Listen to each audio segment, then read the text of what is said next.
A lot of times we're not that's what I'm looking for.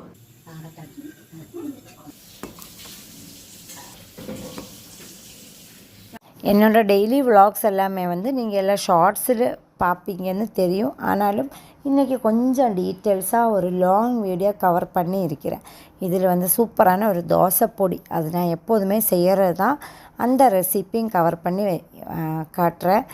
நிறைய பேர் cooking விருப்பம் எல்லாம் இல்லை, இந்த மாதிரி ரெசிபிஸ் எல்லாம் வேண்டாம் அப்படின்னு உங்களுக்கு தோணிடுச்சுன்னா அந்த பார்ட்டு நீங்கள் கண்டிப்பாக ஸ்கிப் பண்ணிடலாம். பிடிச்சிருந்தீங்கன்னா கண்டிப்பாக தொடர்ச்சியாக எல்லாமே பாருங்கள். உங்களோட சப்போர்ட்டு தான் எனக்கும் எனர்ஜி. சப்ஸ்கிரைப் பண்ணியிருக்கிற எல்லாருக்குமே முதல்ல ஒரு நன்றி சொல்லிடுறேன். ஸோ இன்றைக்கி வந்து ஒரு ஃப்ரைடே தான். ஸோ காலையிலே குக்கிங் ஆஸ் யூஷுவல் எப்போதுமே நடக்கிற மாதிரியே ஸ்டார்ட் பண்ணியாச்சு. அம்மா இருக்கிறனால நிறைய ஹெல்ப்பாக இருக்குது. எப்படின்னெல்லாம் சொல்ல முடியாது. அவங்களுக்கு நிறைய வேலையெல்லாம் பண்ண முடியலாட்டியும் ஒரு சில ஹெல்ப்பெல்லாம் பண்ணுவோம். நம்ம அடுப்பில் ஏதாச்சும் ஒன்று வச்சுட்டு சில சமயமாக மறந்து போயிடுவோம்ல, யாராச்சும் பக்கத்தில் இருந்தால் கண்டிப்பாக அது மிக்ஸ் பண்ணி இருப்போம் அப்படின்னெல்லாம் தோணும். ஸோ அந்த மாதிரி சின்ன சின்ன வேலைகளெல்லாம் அவங்களாலேயும் பண்ண முடியும். இங்கே எல்லாமே அவங்களுக்கு புதுசு தான். கிச்சனும் கொஞ்சம் ஹைட்டாக இருக்கிறனால அவங்களோட கையெல்லாம் கொஞ்சம் தூக்கியெல்லாம் வேலை செய்யணும், அது கொஞ்சம் சிரமந்தான். ஸோ அதனாலே நான் வந்து அந்த மாதிரி வேலைகளெல்லாம் அவங்கள்ட்ட மெயினாக பண்ணவே வைக்க மாட்டேன். துணியெல்லாம் காய போடுறது, அது மாதிரி அதை ஃபோல்ட் பண்ணுறதெல்லாம் அவங்க தாராளமாக செஞ்சுக்கும். அதுக்கப்புறம் என்னோடய டாக்ஸு ஒரு நாளைக்கு நிறைய தடவை தண்ணி எல்லாம் கேட்கும், அவங்க தான் எடுத்துகிட்டு வந்து கொடுப்பாங்க. ஸோ அந்த மாதிரி ஒரு சில வேலைகள் மட்டும்தான் பண்ணிகிட்டு இருக்கோம். அதனால் நம்ம சமைச்சிட்டு இருக்கும்போதும் அதே மாதிரி சாப்பிட்ற டைம்லலாம் நமக்கு கூட ஒரு ஆள் பேசுகிறதுக்கு இருக்கும்போது அது கொஞ்சம் டிஃப்ரெண்ட்டான எக்ஸ்பீரியன்ஸ் தான்.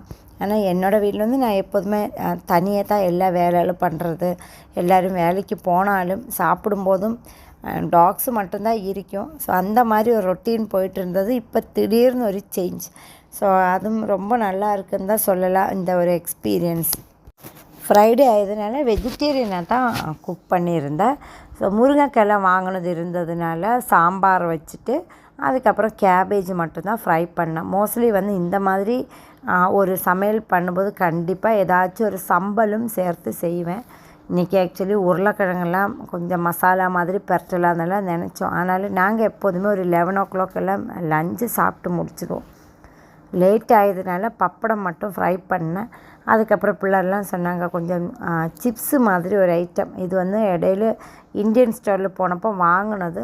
அது எழுதியிருந்தது உருளைக்கிழங்குன்னு, ஆனால் வந்து சாப்பிடும்போது நல்லாவே தெரியுது மரவள்ளி கிழங்குல செஞ்சது தான். அதுவும் நல்ல டேஸ்ட்டாக தான் இருக்குது. ஸோ கொஞ்சம் வித்தியாசமாக இருக்குல்லன்னு சொல்லிட்டு அதுவும் கொஞ்சம் ஃப்ரை பண்ணிலாம் வச்சுருந்தேன். இந்த வேலைகளெல்லாம் மகள் தான் பண்ணிகிட்டு இருந்தேன். எப்போதுமே குக்கிங்காக கிச்சனில் வந்தால் போதும், அவங்களாம் லீவாக இருந்துச்சுன்னா எனக்கு நிறையவே ஹெல்ப் பண்ணுவாங்க. சாப்பிட்றதுக்கு முன்னாடியே வந்து கிச்சனும் கொஞ்சம் க்ளீன் பண்ணி வச்சிட்டிங்கன்னா அது முடித்து கொஞ்சம் நேரம் ரிலாக்ஸாக உட்கார்றதுக்கு நிறையவே டைம் கிடைக்கும். எனக்கும் பிள்ளருக்கும் எல்லாமே வந்து சாப்பிட்ட உடனே காஃபி இல்லைன்னா டீ குடிக்கிறது ஒரு பழக்கம்தான். அம்மா இங்கே வந்ததுக்கப்புறம் வேண்டான்னு சொன்னாலும் நாங்களும் அவங்களுக்கு ஃபோர்ஸ் பண்ணியெல்லாம் கொடுக்குவோம். ஸோ அந்த மாதிரி டீ எல்லாம் குடிச்சிட்டு கொஞ்சம் நேரம் ரிலாக்ஸாக உட்காந்துருந்தோம். இன்றைக்கி வந்து ஃப்ரைடேனால கொஞ்சம் டின்னர் வேலையோடு சீக்கிரமாக பண்ணிக்கலாம்னு சொல்லிட்டு ஓட்ஸுன்ற புட்டு மாவு அம்மா வர்ற முன்னே வாங்கினது தான். ஸோ அதுலேயும் இன்றைக்கி செய்ய போகிறோம். எப்போதுமே புட்டு மாவு எது மிக்ஸ் பண்ணியாலும் தண்ணி கொஞ்சம் நிறையவே சேர்த்துக்கணும்.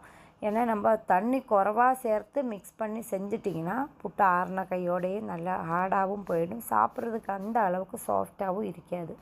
நம்மளோட வேலைகள் எல்லாம் முடிச்சிட்டிங்கன்னா இவங்களுக்காக எல்லாம் வேலைகள் ஸ்டார்ட் பண்ணணும். சாப்பாடு கொடுக்கறது, அவங்கள வாக்கிங் கூட்டிகிட்டு போகிறது, அந்த மாதிரி எல்லாமே எல்லாருக்குமே வந்து ஃபீட் பண்ணால் தான் பிடிக்கும். ஜெஸ்ஸி மட்டும்தான் அப்படியே சாப்பிடுவாங்க. ஸோ அதெல்லாமே முடிச்சுட்டு புட்டுன மாவு கொஞ்சம் உருண்டே எரிக்கல நல்லா சோக்கானதுக்கப்புறம் அதில் வந்து மிக்ஸி ஜாரில் போட்டு ஒரு பல்ஸ் பண்ணாலே போதும். இந்த மாதிரி நல்லா சாஃப்டான மாவு கிடைக்கும்.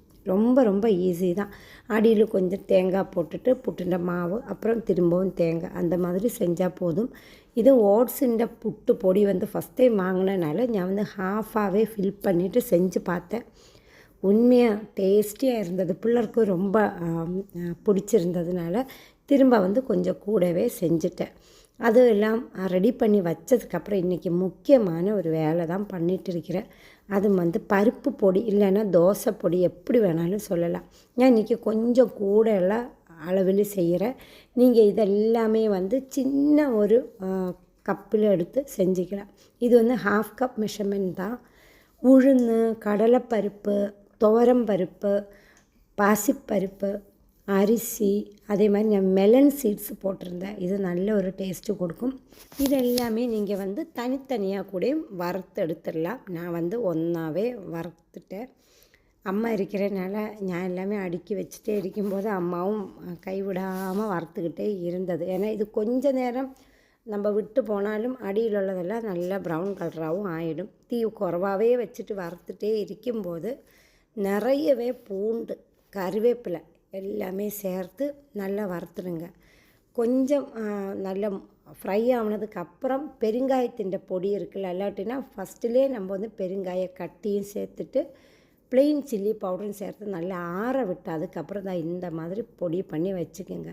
இது வந்து இட்லி, தோசை எல்லாத்துக்குமே நல்ல டேஸ்டான மெயினாக ரைஸில் நல்ல சூடோட நெய்யும் சேர்த்துட்டு இந்த பொடி போட்டு சாப்பிட்டு பாருங்களேன், அவ்வளோ டேஸ்டியாக இருக்கும்.